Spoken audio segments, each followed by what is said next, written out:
మహోన్నతుడా, పరిశుద్ధుడా, నిత్య నివాసి, వేవే దూతలతో భక్తులతో గాన ప్రతిగానము చేయబడుతూ నిత్యము పరిశుద్ధులని ఘనపరచబడుతున్న మా గొప్ప దేవా, నీ కొందనాలు దేవా.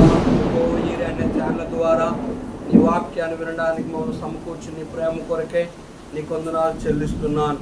ఈ దినము ఛత్తీస్గఢ్ అనే రాష్ట్రము కొరకు దేవా, రాజధాని రాయ్పూర్ కొరకు దేవా, రాష్ట్రము రాజధాని కొరకు 3 కోట్ల ప్రజలు రక్షణ కొరకు 32 జిల్లాల కొరకు 20,619 గ్రామముల కొరకు ప్రస్తుత ముఖ్యమంత్రి అధికారులు నాయకుల కొరకు అయా నీ నామములో దేవా ప్రార్థిస్తున్న ఛత్తీస్గఢ్ అనే రాష్ట్రంలో ఉన్న ప్రతి వ్యక్తి రక్షణ కొరకు, పాప క్షమాపణ కొరకు, నీ పరలోకము చేరే కొరకు ప్రార్థిస్తున్నాను. ఏ ఒక వ్యక్తి నరకానికి పోకుండా అయా నీ ఏర్పాట్లు ఉన్న వారిని అయా నీ రాజ్యం కొరకే సిద్ధపరచమని యెహోవా అనే ఛానల్ ద్వారా నీ వాక్యపు వెలుగులో మాతో మాట్లాడమని యేసు నామంలో వేడుకుంటున్నాం తండ్రి, ఆమేన్.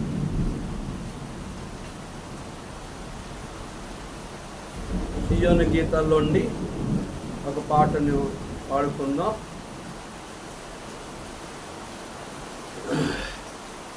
427. నేడు నేనా రాక్షకుని నా మదిలో చేర్చుకున్నాను. నేడు నేనా రాక్షకుని నా మదిలో చేర్చుకున్నాను. సమాధాన సంతోషము, సమాధాన సంతోషము అనుభవించి నేను, అనుభవించి నేను. ప్రభువాక్యము నా పాపము చూపే, ప్రభువాక్యము నా పాపము చూపే. హృదయము విరచే ఆయన ఆత్మ, హృదయము విరచే ఆయన ఆత్మ. దృష్టబడి నేను ఒప్పుకొంటిని, దృష్టబడి నేను ఒప్పుకొంటిని. కోరితే రక్తము మదిలో, కోరితే రక్తము మదిలో. నేడు నేనా రాక్షకుని నా మదిలో చేర్చుకున్నాను. ప్రభు నా పాపము చూపించగానే, ప్రభు నా పాపము చూపించగానే ఒప్పుకొంటిని కాపుకొనట, ఒప్పుకొంటిని కాపుకొనట.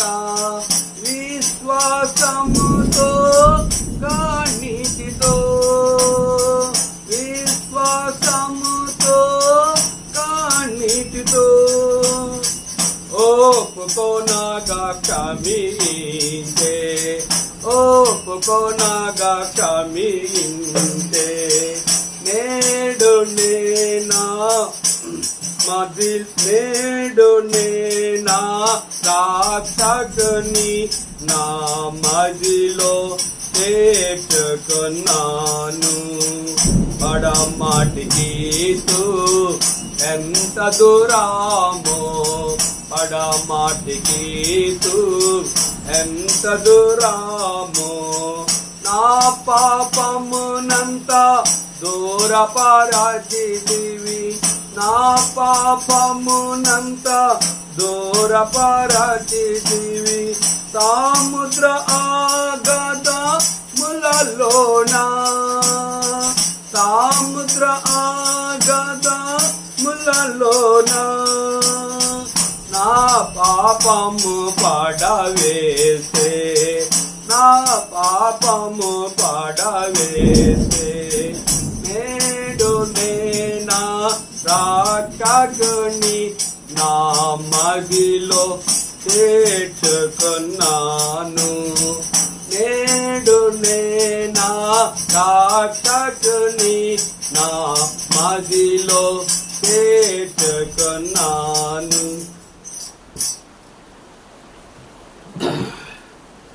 రోమాపత్రిక 5వ అధ్యాయము 6వ వచనం నుంచి చదువుకుందాం. ఏలననగా మనం ఇంకా బలహీనమై ఉండగా క్రీస్తు యుక్త కాలమున భక్తిహీనుల కొరకు చనిపోయింది. నీతిమంతుని కొరకు సహితము ఒకడు చనిపోవట అరుదు. మంచివాని కొరకు ఎవడైనా ఒకవేళ తెగింపవచ్చు.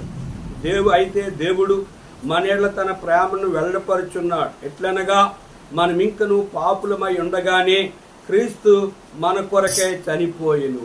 ఆ శ్రేష్ఠ గ్రంథములో చోట చూచిన ఆధరణయున్నది, సుఖ దుఃఖములో వాగ్దానమున్నది. విశ్వాసముంచి ధ్యానించుడి, విశ్వాసముంచి ధ్యానించుడి. ప్రభునందు ప్రియమైన దేవుని సేవకులకు, పరిశుద్ధులకు, అన్యజనులైన మా ప్రియ దేశీయులకు ప్రభు అయిన యేసుక్రీస్తు నామములో మీ అందరికీ యెహోవా యీరే అనే ఛానల్ ద్వారా మీ అందరికీ శుభములు లేదా వందనాలు ఐదులాడు తెలియజేస్తున్నాం. కనుక దేవుని వాక్యాన్ని విని ఎంతగానో గనుక మమ్మల్ని ప్రోత్సహిస్తున్నారు, మా కొరకు ప్రార్థిస్తున్నారు. చాలా మీకు వందనాలు. కనుక మీ కొరకు కూడా మేము ప్రార్థన చేయొచ్చు ఉన్నాం. కనుక రోమాపత్రిక 5వ అధ్యాయము 6వ వచనం నుంచి చదువుకుందాం. ఏలనగా మనం ఇంకను బలహీనమై ఉండగా క్రీస్తు యుక్త కాలమున భక్తిహీనుల కొరకు చనిపోయాను. మన ప్రభు అయిన యేసుక్రీస్తు వారు ఈ లోకములో ఎవరి కొరకు వచ్చాడంటే బలహీనుల కొరకు. అంటే బలహీనులు అంటే ఎవరని బైబిల్ గ్రంథము మనం గమనించినట్లయితే మొదట కొరింథీ పత్రిక 1వ అధ్యాయం 26వ వచనములో, సహోదరులారా మిమ్మల్ని పిలిచిన పిలుపుని చూడుడి, మీలో లోకరీతిని జ్ఞానులైనను గనులైనను గొప్ప వంశవారైనను అనేకులు పిలువబడలేదు. కానీ ఏ శరీరయు దేవుని అతిశయింపకున్నట్లు జ్ఞానులు సిగ్గుపరచుటకు లోకంలో నుండి వెర్రివారిని దేవుడు ఏర్పరచుకున్నాడు. బలహీనులైన వారిని సిగ్గుపరచుటకు లోకంలో బలహీనులైన వారిని దేవుడు ఏర్పరచుకున్నాడు. ఎన్నికైన వారిని వ్యర్థము చేయటకే లోకములో నీచులైన వారిని, తునీకరింపబడిన వారిని, ఎన్నిక లేని వారిని దేవుడు ఏర్పరచుకుని ఉన్నాడు. అయితే ఆయన మూలముగా మీరు క్రీస్తు యేసునందున్నారు. కనుక మన ప్రభు అయిన యేసు క్రీస్తు వారు ఎవరి కొరకు ఈ భూమి మీదకి వచ్చాడో మనం 6వ వచనం గమనిస్తే, ఏలనగా మనం ఇంకను బలహీనమై ఉండగా. ఆయన ఈ భూమి మీదకి జ్ఞానుల కొరకు రాలేదు, గొప్పవారి కొరకు రాలేదు, అందచందాలు గల వారి కొరకు రాలేదు, పేరు ప్రఖ్యాతిగాంచిన గారికి రాలేదు, రాజుల కొరకు కోట్ల రూపాయలు కలిగిన వారి కొరకు రాలేదు. కానీ ఆయన ఎవరి కొరకు ఈ భూమి మీదకి వచ్చాడని మనం గమనించినట్లయితే, జ్ఞానులు సిగ్గుపరచడానికి జ్ఞానము లేని వారిని, బలవంతులు సిగ్గుపరచుదాకు బలహీనులను, కనుక ఎన్నికైన వారిని వ్యర్థం చేయడానికి లోకములో నీచులైన వారిని, తునీకరింపబడి వారిని దేవుడు ఏర్పరచుకొని ఉన్నాడు. అట్టి వారి కొరకు ప్రభువైన యేసుక్రీస్తు వారు కనుక క్రీస్తు యుక్త కాలమున భక్తిహీనుల కొరకు. ఇంకా ఎవరంటే వాళ్ళు భక్తిహీనులు. మరి ఇంక భక్తిహీనులు అంటే ఎవరంటే ప్రభువైన యేసుక్రీస్తు వారి దగ్గరికి వెళ్ళి అన్ని పాపములు చేస్తూ భక్తి చేసిన వారిని భక్తిహీనులు అంటారు. కనుక దేవుని యొక్క ఉద్దేశం ఏంటంటే, యోహాను సువార్త 3వ అధ్యాయం 10వ వచనం ప్రకారంగా దేవుడు లోకమును ఎంతో ప్రేమించును కాగా తన అద్వితీయ కుమారుని యందు విశ్వాసముంచి ప్రతివాడు నశింపక నిత్య జీవమైన పరలోక రాజ్యాన్ని అనుభవించాలని. ఒకటి, ఆయన ఎవరి కొరకు వచ్చాడు? బలహీనుల కొరకు. రెండోది భక్తిహీనుల కొరకు వచ్చి ఆయన ఎప్పుడు ఏ కాలంలో వచ్చినట్టే యవ్వన కాలమందు. ఆయన భూమి మీద 33.5 సంవత్సరాలు జీవించాడు. 33.5 సంవత్సరాలు మంచి యవ్వన కాలములో భక్తిహీనుల కొరకు గనుక ఆయన, రెండోది గనుక బలహీనుల కొరకు ఆయన లోకములో యుక్త కాలమున చనిపోయినట్లుగా మనం చూస్తున్నాం. దేని కొరకు ఆయన చనిపోవలసి వచ్చింది? ఎవరైనా భక్తిహీనుల కొరకు, ఎవరైనా గనుక మరి భక్తిహీనుల కొరకు, బలహీనుల కొరకు ఎవరైనా లోకంలో చనిపోతారో అంటే ఎవరు చనిపోరు. మనం ప్రసంగ గ్రంథంలో చూసినట్లయితే ఒక బీదువాడు తన జ్ఞానం చేత ఆ పట్టణాన్ని శత్రువుల నుంచి రక్షిస్తే ఆ బీదువాని జ్ఞానాన్ని ఎవరూ పట్టించుకోలేదు. కనుక అదే ఒక జ్ఞానవంతుడు, ఒక ఐశ్వర్యవంతుడు, ఒక గొప్ప రాజు ఒక దేశాన్ని తన దేశాన్ని శత్రు నుంచి కాపాడినట్లయితే వారికి పేరు ప్రఖ్యాతులు, వారిని గనుక ఊరంతా ఊరేగించి టీవీలో పేపర్లో వారి కొరకు ప్రత్యేక సమావేశం ఏర్పాటు చేసి ఈయన ద్వారా మనం రక్షించబడ్డాము అని వాళ్ళని గణపరిచి గొప్ప చేసేవారుగా ఉంటారు. కానీ మన ప్రభు అయిన యేసుక్రీస్తు వారు యుక్త కాలమున భక్తిహీనుల కొరకు ఆయన ఎందుకు చనిపోయాడంటే ఏ పాపి అయిన మానవుడు నశించి నరకానికి పోవుట ఆయనకి ఇష్టము లేదు. మూడో చూస్తే నీతిమంతుని కొరకు సైతము ఒకడు చనిపోవట అరుదు, మంచివాని కొరకు ఎవడైనా ఒకవేళ తెగింపవచ్చును. నీతిమంతు కొరకు ఎవరైనా తెగింపవచ్చు. రెండోది చూసినట్లయితే కనుక ఎవడైనా ఒకవేళ కనుక ఎవరి కొరకు చనిపోతారంటే మంచివాని కొరకు ఎవరైనా చనిపోతారు. కానీ పాపులైన వారికి, త్రాగుబోతులు, దొంగలు, వ్యభిచారులు, జోదుగాలు, మోసగాలు, హంతకులు, కనుక వ్యభిచారులు, చిల్లంగి దురాత్మ శక్తి కలిగిన వారు, మాంత్రిక విద్య కలిగిన వారు, లోకంలో నీచులైన వారు, తునీకరింపడిన వారు, ఎన్నిక లేని వారు, అసహించబడేవారు ఏ మనుష్యుడు. అందుకే మనం యాకోబు పత్రికలు మనం చూసినట్లయితే కనుక ఒక ధనవంతుడు వస్తే ఆయన కుర్చీ వేశారు, ఆయన వెనుక ఒక దరిద్రుడిగా వచ్చినట్లుగా దరిద్రుడు వస్తే అతన్ని దూరంగా కూర్చొని మీ మనసులో భేదాభిప్రాయాలు ఉన్నాయని మనకి యాకోబు పత్రిక మొదటి అధ్యాయం మనం గమనిస్తాం. కనుక ప్రియ సహోదరి సహోదరుడా, మనము ఒక ఎమ్మెల్యే ఇంటికి ఎవరు వెళ్తారంటే ఆయన స్థితికి తగిన వారు, ఒక రాష్ట్రపతి, ఒక ప్రధానమంత్రికి ఎవరికి వెళ్తారంటే వాళ్ళతో మాట్లాడడానికి ఉన్నతమైన వారు మాత్రమే వెళ్తారు తప్ప ఒక భిక్షగాడు కానీ, ఒక అడుక్కున్నవాడు కానీ, ఒక దరిద్రుడిగా ఉన్నాడు కానీ, రోడ్డు మీద తిరిగిన వాడు కానీ, జ్ఞానం లేని వాడు కానీ, బలహీనుడు కానీ, రోగముతో ఉన్న వ్యక్తి కానీ ఎవరు అట్టి వారి దగ్గరికి వెళ్ళలేరు. అందుకే ఇక్కడ చూసిన నీతిమంతుని కొరకు చనిపోవటం అరుదు, నీతిమంతుని కొరకు ఆయన చనిపోలేదు. కనుక రెండోది ఆయన మంచివాని కొరకు ఆయన చనిపోలేదు. కానీ ఎవరి కొరకు ఆయన నీతిమంతుని కొరకు సైతము ఒకటి చనిపోవటం అరుదట. రెండోది మంచివాని కొరకు ఎవడైనా ఒకవేళ తెగింపవచ్చు, మంచివానికి ఎవడైనా తెగింపవచ్చు. కానీ అయితే దేవుడు మన ఎడల తన ప్రేమను వెల్లడిపరుచున్నాడు. ఎట్లనగా మనం ఇంకను బలహీనలు పాపులమై ఉండగానే క్రీస్తు యుక్త కాలమన, ఈ మాట 2 సార్లు మనం గమనిస్తున్నాం. అయితే దేవుడు మన ఎడల ప్రేమను వెల్లడపరుచున్నాడు. ఎట్లా ప్రేమ వెల్లడపరుచు? మనం ఇంకను పాపులమై ఉండగానే. ఎటువంటి వారి కొరకు? బలహీనుల కొరకు, భక్తిహీనుల కొరకు, పాపుల కొరకు, నీతిమంతులు కాలేని వారి కొరకు, కాలేని మంచివాడి కొరకు ఆయన తెగింపవచ్చునని లేఖనంలో మనం గమనించినట్లయితే పాపులై ఉండగా క్రీస్తు యుక్త కాలమున, మనం ఇంకనూ పాపులమై ఉండగానే క్రీస్తు యుక్త కాలమున యవ్వన ప్రాయంలో తన రక్తాన్ని సిలువలో కార్చి ఆయన మరణించి ఆ దేశమంతా మధ్యాహ్నం 3 గంటలప్పుడు చీకటి కమ్మింది. కనుక ఆయనే నిజదేవుడని, సృష్టికర్త దేవుడని ఆకాశమంతా దద్దరిల్లింది. కనుక ఆకాశంలో ఉరుములు, మెరుపులు, కనుక భూకంపం వచ్చింది, చెట్లన్నీ విరిగిపోయి పక్షులని ఘోషించాయి, కేకలు, సముద్రము ఘోషించింది, పక్షులు కోకొల్ల కేకలు వేశాయి.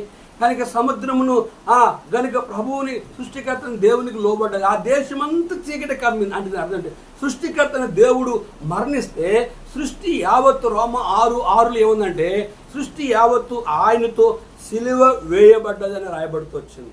కనుక ప్రియ సహోదరి సహోదరుడా, ఆయన ఇంకెవరి కొరకు ఈ భూమి మీదకి వచ్చిన మనం గమనించినట్లయితే క్రీస్తు యుక్త కాలంలో చనిపోయాను కాబట్టి ఆయన రక్తం వలన ఇప్పుడు నీతిమంతులుగా తీర్చబడి మరింత నిశ్చయముగా ఆయన ద్వారా ఉగ్రత నుండి రక్షింపబడుదుము.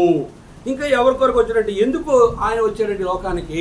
ఆయన రక్తము ద్వారా నీతిమంతులుగా చేయాలని, కనుక ఆయన ఉగ్రత నుండి, నరకము నుండి తప్పించుకోవాలని వారి కొరకు, భక్తిహీనుల కొరకు, బలహీనుల కొరకు, పాపుల కొరకు, మంచివారు కనుక నీతిమంతులుగా చేయడానికి మంచివారు కొరకు ఎవరైనా చనిపోవచ్చు. కానీ కనుక మంచివారు కాని వారి కొరకు కూడా ఆయన ఈ భూమి మీద ఎందుకు మరణించి యుక్త కాలంలో ఆయన చనిపోవలసి వచ్చిందంటే, ఏ పాపి అయిన మానవుడు నశించి నరకాన్ని పోవటానికి ఇష్టం లేదు. పాపులను రక్షించడానికి క్రీస్తు యేసుగా ఈ లోకానికి వచ్చాడు.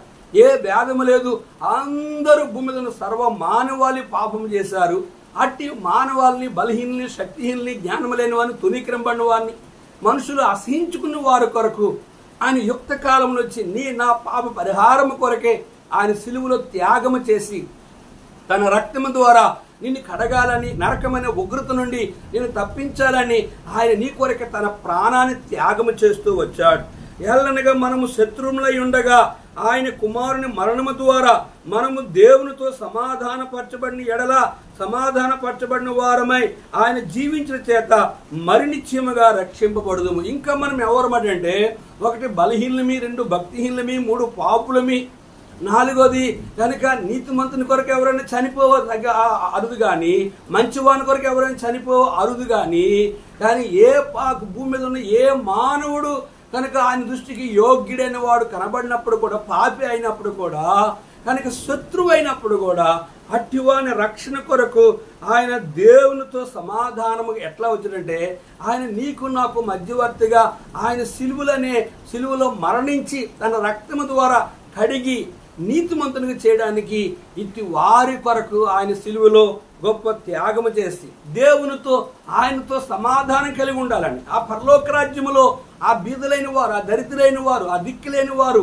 ఆ ఎన్నిక లేని వారు, ఆ తునీకరింపబడిన వారు కనుక ఆయన్ని అట్టివారిని రక్షించడానికి ఈ భూమి మీదకి ఆయన వచ్చినట్లుగా మనం చూస్తున్నాం. ఆయన జీవించిన చేత మరణిత్యముగా రక్షింపబడదుము. ఆయన మరణించి తిరిగి లేచిన ద్వారా తండ్రి కుడి పారుషమున ఆయన విజ్ఞాపనకర్తగా, ఆయన సజీవుడిగా ఆయన జీవించిన చేత మనకు రక్షణ భాగ్యమును కలిగింది. ప్రియ ప్రపంచంలో, దేశంలో, రాష్ట్రంలో, జిల్లాలో, గ్రామాల్లో గనుక గృహములో ప్రతి మోకాలు, ప్రతి నాలిక, ప్రతి నేత్రమైన చూడాలి. కొండ, ఎడారి, అరణ్య, సముద్ర, పట్టణ, లోయ, ఎడారి, సముద్ర కనుక పర్వతముల మీద, మంచు ప్రాంతాల్లో, ప్రపంచంలో ప్రతి అణువులో ఉన్నవారు ఆయన రక్తము ద్వారా, ఆయన ఏర్పాట్లు ఉన్నవారు రక్షించబడాలి అనేదే ఆయన యవ్వన రక్తమును, ఆయన యవ్వన జీవితాన్ని. కనుక నీతిమంతుని కొరకు ఆయన చనిపోకుండా పాపిపోయిన మానవుడిని నీతిమంతునిగా చేయడానికి, నరకమనే ఉగ్రత నుంచి వారిని రక్షించడానికి భూమికి వచ్చాడు. అంతేకాదు మన ప్రభు అయిన యేసుక్రీస్తు ద్వారా మనము దేవుని యందు అతిశయపడుచున్నాం. ఆయన ద్వారానే మనము ఇప్పుడు సమాధానం స్థితి పొంది ఉన్నాం. గమనించారా? అంతేకాదు ఇంకెవరి కోరికంటే ఆయన మన ప్రభు అయిన యేసుక్రీస్తు ద్వారా మనము దేవుని యందు అతిశయపడుచున్నాం. కనుక ఆయన ద్వారా అతిశయించాలని, ఆయన ద్వారా ఆయనతో ఉండాలని, మోక్షములో ఉండాలని, పరలోకములో ఉండాలని, ఆయన జనముగా, ఆయన బిడ్డలుగా, ఆయన కుమారులుగా, ఆయన కుమార్తెలుగా, ఆయన రాజ్యములో ఆయనతో సమాధానము కలిగి ఉండడానికే మనం ఇప్పుడు సమాధానం స్థితి పొందాలనేదే ఆయన ముఖ్య ఉద్దేశం. కనుక అట్టి సృష్టికర్తన దేవుడు భూమి మీద ఎంతోమంది దేవులు, దేవతలు, దైవాలు, ఎంతోమంది గురువులు, బాబాలు, ఎంతోమంది దైవత్వం కలిగిన వాళ్ళు ఉన్నారు. కానీ ఏ మానవుడు, ఏ దైవత్వం కలిగిన వారిలో కూడా యేసు ప్రభు యొక్క జీవితంతో ఎవరు ముడిపడి, ఎవరు ఆయనతో ఆయన వలె ఉండేవారు ఏ ఒక్కరూ మనకు కనబడరు. కానీ ఇక్కడ మనము లేఖనమును మనం గమనించినట్లుగా అయితే కనుక 1 యోహాను పత్రికలో దేవుని వాక్యము ఎంత స్పష్టంగా తెలియజేస్తుంది మనం గమనించండి. చూడండి, ఇక్కడ రాయబడిన లేఖన భాగంలో ఒక మాట రాయబడ్డది. చూడండి, ఆ మాటను మనం గమనిద్దాం. 1 యోహాను పత్రిక 2వ అధ్యాయము 8వ వచనంలో చూడండి, ఇక్కడ ఒక చక్కని మాట రాయబడి, మరియు క్రొత్త ఆజ్ఞను మీకు రాయిచున్నాను, చీకటి గతించుచున్నది, సత్యమైన వెలుగు ఇప్పుడు ప్రకాశించున్నది గనుక అది ఆయన యందు మీ యందు సత్యమే. వెలుగులో ఉన్నామని చెప్పుకొనుచు. చూసారా? కానీ ఇక్కడ 8వ వచనం మనకు కావాలి. చీకటి గతించుచున్నది, సత్యమైన వెలుగు ఇప్పుడు ప్రకాశించున్నది గనుక అది ఆయన యందును మీ యందును ఉన్నది. చీకటి అంటే పాపము గతించున్నది, ఇప్పుడు ఆయన యందు వెలుగుంది. ఆ వెలుగులో ఏముందంటే సత్యము. కనుక ఆయన యందును మీ యందును సత్యమే. ఎవరు ఆయన రక్తంలో కడగబడతారో ఆయన సత్యవంతుడిగా ఉండాలి. ఆయన ఎరిగిన వారు కూడా చీకటిలో నుంచి విడుదలయ్యి ఆయన రక్తంలో కడగబడిన వారే ఆయన రాజ్యమునకు హక్కుదారులుగా ఉండగలగాలనేది ఆయన ముఖ్య ఉద్దేశం. ఇంకా మనము ఆ లేఖనం మనం గమనించినట్లుగా అయితే కనుక లేఖనములో 1 పేతురు పత్రికలో ఇంకొక మాటను మనం గమనిద్దాం. చూడండి, ఆ మాట మనం గమనించినట్లుగా అయితే 2వ అధ్యాయం 9వ వచనం, అయితే మీరు చీకటిలో నుండి ఆశ్చర్యకరమైన తన వెలుగులోనికి మిమ్మల్ని పిలిచిన వాని గుణాతిశయమ ప్రచోరము చే నిమిత్తము ఏర్పరచబడిన వంశమును, రాజులని యాజక సమూహమును, పరిశుద్ధ జనమును, దేవుని సొత్తైన ప్రజలనై ఉన్నారు. ఒకప్పుడు ప్రజగా ఉండక ఇప్పుడు దేవుని ప్రజ అయితిరి. ఒకప్పుడు కనికరింపడక ఇప్పుడు కనికరింపబడితిరి. గమనించారా? అయితే ఆశ్చర్యకరమైన చీకటిలో నుండి ఎందుకు మిమ్మల్ని పిలిచాడు వెలుగులోని కంటే ఆయన గుణాతిశయమును ప్రచురం చేయడానికి, ఆయన వెలుగులో ఉన్నాడని ఆయన వెలుగును గురించి ప్రకటించడానికి, ఆయన ఏర్పరచబడిన వారుగా, రాజులని యాజక సమూహముగా, పరిశుద్ధ జనముగా, దేవుని సొత్తైన ప్రజలుగా. ఒకప్పుడు దేవుని ప్రజలు కాలేని వారు ఇప్పుడు దేవుని ప్రజలు. ఒకప్పుడు కనికరింపబడలేని వారు ఇప్పుడు ఆయన రక్తము ద్వారా ఆయన యుక్త కాలమున భక్తిహీనుల కొరకు, బలహీనుల కొరకు, పాపుల కొరకు, శత్రువుల కొరకు ఆయన నీతిమంతులుగా వారు చేసిన రక్తాన్ని కాచింది కాక ఆయనతో సమాధానం కలిగి ఉండి చీకటిలో నుంచి ఆశ్చర్యకరమైన వెలుగులోనికి వచ్చి ఆయన్ని మహిమపరచాలి, ఆయన కీర్తించాలి, ఆయన నామాన్ని గొప్ప చేయాలి అనేదే ఆయన ముఖ్య ఉద్దేశం. కనుక ప్రియ సహోదరి సహోదరుడా, ప్రియ దేవుని సేవకులారా, ప్రియ పరిశుద్ధులారా, మన జీవితంలో ఇట్టి భయంకరమైన పరిస్థితుల్లో నుంచి కనుక యేసు ప్రభువారు ఈరోజు వరకు ప్రపంచంలో ఉన్న పరిశుద్ధుల్ని రక్షించేది కనుక వాళ్ళ గతకాల జీవితాన్ని చూస్తే ఈ దినం ప్రపంచంలో సేవకులుగా, పరిశుద్ధ సేవకులుగా ఉంటున్న వారిని గమనించినట్లయితే అనేక కులాల వారు ఉన్నారు, అనేక దేశాల వారు ఉన్నారు, అనేక రాష్ట్రంలో, జిల్లాల్లో, మండలాల్లో, ప్రపంచంలో ప్రతి అణువులో ఉన్న వారిని కూడా తన ఏర్పాట్లను తన రక్తంతో ఆయన కడిగి వారిని పరలోక రాజ్యానికి సిద్ధపరిచినట్లుగా మనకు అర్థమవుతుంది. ఇక్కడ 12వ వచనం చూస్తే ఇట్లుండగా ఒక మనుషుని ద్వారా పాపము ద్వారా మరణమును కనుక లోకము ఎలాగూ ప్రవేశించినో అలాగే మనుషులందరూ పాపము చేసినందున మరణము అందరికీ సంప్రాప్తమాయను. గమనించారా? కనుక ఒక మనుషుని ద్వారా పాపము ద్వారా మరణము లోకములో ఎలాగో ప్రవేశించినో అలాగనే మనుషులందరూ పాపము చేసినందున మరణము అందరికీ సంప్రాప్తమాయను. భూమి మీద ఉన్న సర్వ మానవాళి పాపిగా పుట్టారు కనుక దావీదు మహారాజు పాపంలో పుట్టిన పాపంలో పాపమే చేయుచున్నారు. పాపాన్ని పరిహారము కోళ్ళు, గొర్రెలు, ఎడ్ల రక్తం ద్వారా పాపము తీసివేలి అసాధ్యమని హెబ్రీ పత్రికలో రాయబడ్డాది.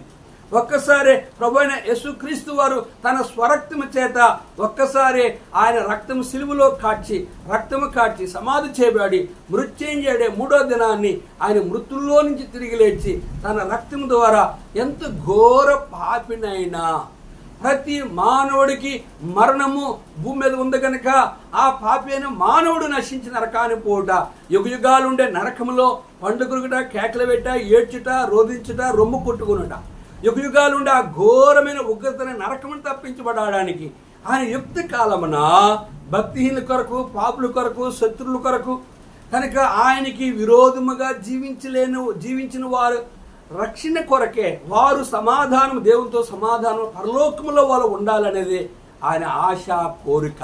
కనుక అందరూ పాపం చేసినందున అందరికీ పాపము మరణము సంప్రాప్తమైంది. కనుక ఓ మరణమాని ముళ్ళెక్కడ, ఓ మరణమాని విజయం ఎక్కడ? మరణాన్ని జయించే నాదుడు భూమి మీద ఏ మానవుడు లేడు.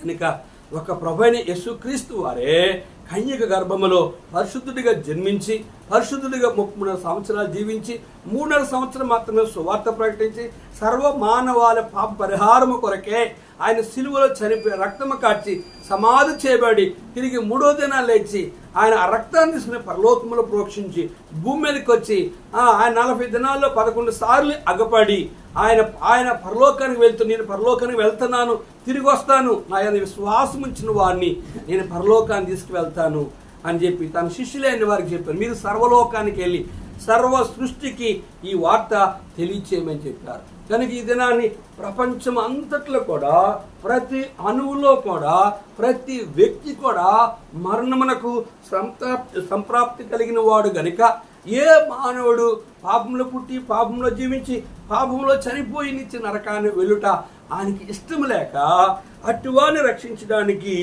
ఈ భూమి మీదకి వెళ్ళనగా ధర్మశాస్త్రం వచ్చినది కనుక పాపము లోకంలో ఉండును, కానీ ధర్మశాస్త్రం లేనప్పుడు పాపము ఆరోపింపబడదు. కనుక ధర్మశాస్త్రము లోకంలోనికి వచ్చి లోకంలో ఉంది కనుక ధర్మశాస్త్రం లేనప్పుడు పాపము ఆరోపింపబడదు. కనుక ధర్మశాస్త్రం ఆజ్ఞ, 10 ఆజ్ఞలు, కనుక ధర్మ విధులు, న్యాయ విధులు, కట్టడలు, దేవుని మాట వినడము, మానవుడు వ్యతిరేక అయిపోయి మానవుడు దేవునికి విరోధంగా జీవించి మానవుడు దేవునికి అవిధేయుడై పాపములో పుట్టి పాపములో జీవించి పాపమే చేసి పాపానికి మరణము పొంది తన పాపమును బట్టి నిత్య నరకానికి పోవడానికి ఆయనకి ఇష్టము లేక ఆయన పరిశుద్ధుడైన దేవుడిగా వచ్చి ఈ భూమి మీద ఆ ధర్మశాస్త్రాన్ని ఆజ్ఞలు వ్యభిచరించొద్దు అని, దొంగతనం చేయొద్దని, అబద్ధాలు ఆడొద్దని, నిన్ను వల్ల నీ పొరుగువాన్ని ప్రేమించమని, కనుక నీవు ఘోరమైన పాప నీతి కార్యాలన్నింటినీ విడిచిపెట్టి నా రక్తంలో నువ్వు కడగబడి నాతో నువ్వు సమాధానం కలిగి ఉండి ఆ నిత్య రాజ్యములో నువ్వు నాతో ఉండాలని కోరుకున్న దేవుడు ఎవరు అంటే ప్రపంచంలో దేవుడు ఒక్కడే. దేవునికి నరునికి మధ్యవర్తి ఒక్కడే, ఆయనే క్రీస్తు యేసునరుడు. ఆయనను ఆదాము చేసిన అతిక్రమమును బోలి పాపము చేయని వారి మీద కూడా ఆదాము మొదలుకొని మోషే వరకు మరణం ఏలెను. ఆదాము రాబోవానికి గుర్తై ఉండెను. గమనించారా? కనుక ఆదాము పాపము చేసినందున అతిక్రమము బోలి పాపము చేయని వారి మీద కూడా ఆదాము మొదలుకొని మోషే వరకు మరణము ఏలెను. ఆదాము రాబోవానికి గుర్తై ఉన్నాడు. అయితే అపరాధము కలిగినట్లు కృపావరము కలగలేదు. ఎట్లనగా ఒకని అపరాధము వలన అనేకులు చనిపోయిన యెడల మరి ఎక్కువగా దేవుని కృపయు యేసుక్రీస్తును ఒక మనుష్యుని కృపచేతనైనను దానమును అనేకులకు విస్తరించెను. గనుక ఆయన దేవుని కొరకు ఆదాము మొదలుకొని మోషే వరకు మరణమును భూమి మీద మానవుని ఏలుతూ వచ్చింది.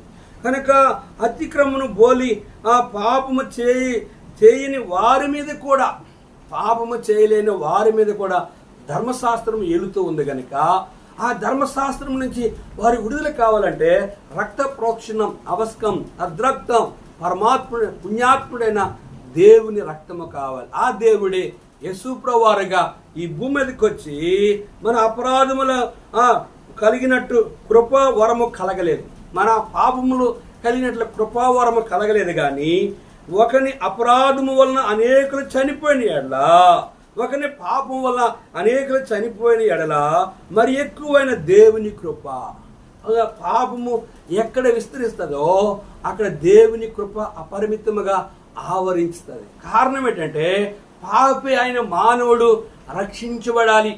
గనుక ఏ మానవుడు నశించిపోవడానికి ఇష్టం లేక యేసుక్రీస్తును ఒక మనుష్యుని కృపచేతనే దానము అనేకులకు విస్తరించు. యేసుక్రీస్తును ఒక మనుషుడైన యేసు ప్రభువారే మనుషుడిగా భూమి మీదకి వచ్చి ఆయన సిలువలో చనిపోయి ఆయన కృపచేతన దానముగా మన కొరకే ఆయన రక్తము ద్వారా మనల్ని కొన్నాడు. కనుక ఇదే విషయాన్ని మనము ప్రకటన గ్రంథం 1వ అధ్యాయంలో 6వ వచనంలో గమనించినట్లయితే, ప్రకటన గ్రంథం 1వ అధ్యాయము 6వ వచనాన్ని మనం గమనించినట్లుగా చూడండి. మనల్ని ప్రేమించుచు తన రక్తము వలన మన పాపము నుండి మనల్ని విడిపించిన వానికి మహిమయు ప్రభావము యుగయుగములో కలుగునుగాక. ఆమేన్. ఆయన మనలను తన తండ్రి యొగు దేవునికి ఒక రాజ్యముగాను యాజకులుగాను చేసును. ఇదిగో ఆయన మేఘారుడే వచ్చున్నాడు, ప్రతి నేత్రము ఆయన చూచును, ఆయన పొడిచిన వారును చూచుదురు, భూజనులందరూ ఆయన చూచి రొమ్ము కొట్టుకొందురు. అవును, ఆమేన్. గమనించారా? ఆయన రక్తము వలన మన పాపమును విడిపించడానికి ఆయన ఈ భూమి మీదకి వచ్చాడు. రెండోది చూసినట్లయితే ఆయన రాజ్యము, ఆయన ప్రతి మానవుని, ఆయన మనలను తన తండ్రి యొక్క దేవునికి ఒక రాజ్యముగా, యాజకులుగా తన రాజ్యములో ఉండాలని, యాజకులుగా ఉండాలని, పరిశుద్ధులుగా ఉండాలని, ఏర్పరచబడ్డ వారు ఉండాలి, రాజులని యాజక సమూహముగా ఉండాలి, ఆయన సొత్తైన ప్రజలుగా ఆయనతో యుగయుగాలు ఉండాలి. ఎవరైతే ఆయన విరోధంగా ఉంటారో, అంటే ఇదిగో ఆయన మేఘారుడే వచ్చున్నాడు, ప్రతి నేత్రం ఆయన చూస్తారు, ఆయన ప్రక్కలో బల్లిమితో పుడిచిన వారు కూడా ఆయన చూస్తారు. కనుక భూజనులందరూ ఆయన చూచి రొమ్ము కొట్టుకుంటారు. కనుక ప్రియ సహోదరి సహోదరుడా, ఇక్కడ రాయబడిన లేఖన భాగాన్ని మనం గమనించినట్లయితే యేసుక్రీస్తును ఒక మనుష్యుని కృపచేతన దానమును అనేకులకు విస్తరించింది. ఏంటి ఆ దానము? ఆయన రక్తము ద్వారా నిన్ను నన్ను కొనడానికి ఈ భూమికి వచ్చి ఆయన గొప్ప త్యాగము చేస్తూ వచ్చాడు. ఇంకా మన 10వ వచనం గమనించినట్లయితే, మరియు పాపము చేసిన యొక్కని వలన శిక్షావిధి కలిగినట్లు ఆ దానము కలగలేదు. ఏలనగా తీర్పు ఒక అపరాధ మూలముగా వచ్చినదే శిక్షావిధికి కారణమాయను. కృపావరమైతే అనేకమైన అపరాధముల మూలముగా వచ్చినదై మనుషులు నీతిమంతులుగా తీర్చుటకు కారణమాయను. గమనించారా? ఇక్కడ చూస్తే ఆ పాపము చేసిన యొక్కని వలన శిక్షావిధి, పాపము చేసిన వానికి శిక్షావిధి కలుగునట్లు ఆ దానము కలగలేదు. కానీ పాపం చేసిన వానికి శిక్ష రావాలి, కానీ ఆ శిక్ష నుంచి ఆయన విడిపించడానికి తీర్పు ఒక్క అపరాధం మూలముగా వచ్చిందై శిక్షావిధి కారణమాయను. మానవుడు చేసిన పాపానికి శిక్షావిధి కారకుడు చెరసాల వేయబడిన వ్యక్తికి, కనుక హత్య చేసిన వ్యక్తికి, ఘోరమైన కార్యం చేసిన వ్యక్తికి శిక్షించబడే పరిస్థితులు ఉంటాయి. అయితే ఆ శిక్ష నుంచి విడిపించడానికి ఆయన ఏది వచ్చాడంటే, ఎల్లనగా తీర్పు ఒక్క అపరాధం మూలముగా వచ్చినదై శిక్షావిధికి కారణము. కనుక తీర్పు ఒక్క అపరాధ పాపం వల్లనే వచ్చింది కనుక శిక్షావిధి కారణమయ్యాడు. కనుక కృపావరం అయితే అనేకమైన అపరాధముల మూలముగా వచ్చినదే. కృపావరం అనేకమైన అపరాధం, అనేక పాపముల ద్వారా ఆ కృప ద్వారా తన రక్తము ద్వారా కడిగి మనుషులు నీతిమంతులుగా తీర్చబడ్డకే కారణమాయను. కనుక భూమి మీద ఉన్న సర్వ మానవాలు ఎవరు పేరు ప్రకటన గ్రంథము 20వ అధ్యాయంలో మనం గమనించినట్లయితే గనుక చూడండి, 20వ అధ్యాయంలో 11వ వచనం, మరియు ధవలమైన మహాసింహాసనము దాని యందు ఆసీనుడై ఉన్న ఎక్కని చూచుతని భూమి ఆకాశములు ఆయన సముకుండి పారిపోయిను, వాటికి నిలువు చోట కనబడకపోయిను, మరియు గొప్పవారేమి కొద్దివారేమి మృతులైన వారందరూ ఆ సింహాసనం మీద నిలువబడి చూచితిని. అప్పుడు గ్రంథములు విప్పబడును, మరియు జీవ గ్రంథమందు వేరొక గ్రంథం ఇప్పబడును. ఆ గ్రంథములందు రాయబడి ఉన్న వాటిని బట్టి తమ క్రియల చొప్పున మృతులు తీర్పు పొందిరి. సముద్రము తనలో ఉన్న మృతులను అప్పగించెను, మరణము పాతాళ లోకమును వాటి వశమున్న మృతులను అప్పగించెను. వారిలో ప్రతివాడు తన క్రియల చొప్పున తీర్పు పొందును. మరణము మృతుల లోకమును అగ్నిగుండములో పడవేయబడును. ఈ అగ్నిగుండము రెండవ మరణం. ఎవని పేరేను జీవగ్రంథమందు రాయబడినట్టు కనబడిన వాడు అగ్నిగుండములో పడవేయబడును. గమనిస్తున్నారా? కనుక వాడు అనగా ఎవరంటే పాపము చేసింది. ఇదే ప్రకటన గ్రంథము 21వ అధ్యాయంలో పిరికివారును, అవిశ్వాసులను, అసహాయులను, నరహంతకులను, వ్యభిచారులను, మాంత్రికులను, విగ్రహారాధకులను, అబద్ధికులందరూ అగ్నిగంతో మండు గుండములో పాలు పొందుదురు. ఇది రెండవ మరణము. గమనించారా? కనుక భయంకర ఈ లోకంలో ఒక మరణం ఉంది. రెండవ మరణం ప్రభువైన యేసుక్రీస్తు వారి రక్తములో కడగబడలేని వారు పాపైన మానవుడు, బలహీనుడు. కనుక ఈ లోకంలో ఎవరున్నప్పుడు కూడా, కనుక శత్రులుగా ఉన్నప్పుడు కూడా, భక్తిహీనులుగా ఉన్నప్పుడు కూడా, కనుక దేవునికి విరోధకరంగా ఇంకా ఆయన ప్రేమను, ఆయన దానమును, ఆయన రక్తము ద్వారా అపరాధములు విడువలేని వారు, ప్రభువుని విశ్వసించలేని వారు, ప్రభువును ద్వేషించిన వాళ్ళందరూ మరణిస్తారు. అటువారు ఆత్మ కనుక అధికారులుగా, రాజులుగా, పెద్ద కులముగా, కనుక భూమి మీద సకలైశ్వర్యాన్ని కలిగి నీకున్న ధనధాన్యాలతో నువ్వు భోగభాగ్యముతో నువ్వు భూమి మీద గర్వించిన వాడవై సృష్టికర్తను దేవుని ఎరువుక నువ్వు మరణించినట్లయితే మనుషులు ఒకసారి మృతి పొందును, ఆ తర్వాత తీర్పు జరుగును. అన్యాయము చేయవాడు అన్యాయమే చేయనేము, అపవిత్రుడైన వాడు అపవిత్రుడిగా ఉండేనేము. చూడండి ప్రకటన గ్రంథము 22:11 చూడండి, ఇక్కడ 11 అన్యాయము చేయవాడు ఇంకను అన్యాయమే చేయనేము, అపవిత్రుడైన వాడు ఇంకను అపవిత్రుడిగానే ఉండనేము, నీతిమంతుడు ఇంకా నీతిమంతుడిగా ఉండనేము, పరిశుద్ధుడు ఇంకను పరిశుద్ధుడిగానే ఉండనేము. ఇదిగో త్వరగా వచ్చుచున్నాను, వాని క్రియ చొప్పున ప్రతి వానికి నేను సిద్ధపరిచిన జీతము నా యొద్ద ఉన్నది. నేనే అల్ఫయు ఒమేగాయు, మొదటి వాడును కడపటి వాడును, ఆదియు అంతమునై ఉన్నాను. అట్టి సృష్టికర్తన దేవుణ్ణి తునీకరించిన ఏ మానవుడైనా అగ్ని ఆరదు, పురుగు చావదు. ఏ మానవుడైతే ప్రభువైన యేసుక్రీస్తు వారిని విశ్వసించి తన అపరాధములు విడిచిపెట్టి ఆయన రక్తములో కడగబడతారో వారు నిత్యరాజ్యమైన పరలోకములో ఉండగలుగుతారు. కనుక ఆ రాజ్యం నీకు కావాలా? ఇదే అనుకూల సమయం, ఇదే రక్షణ దినము.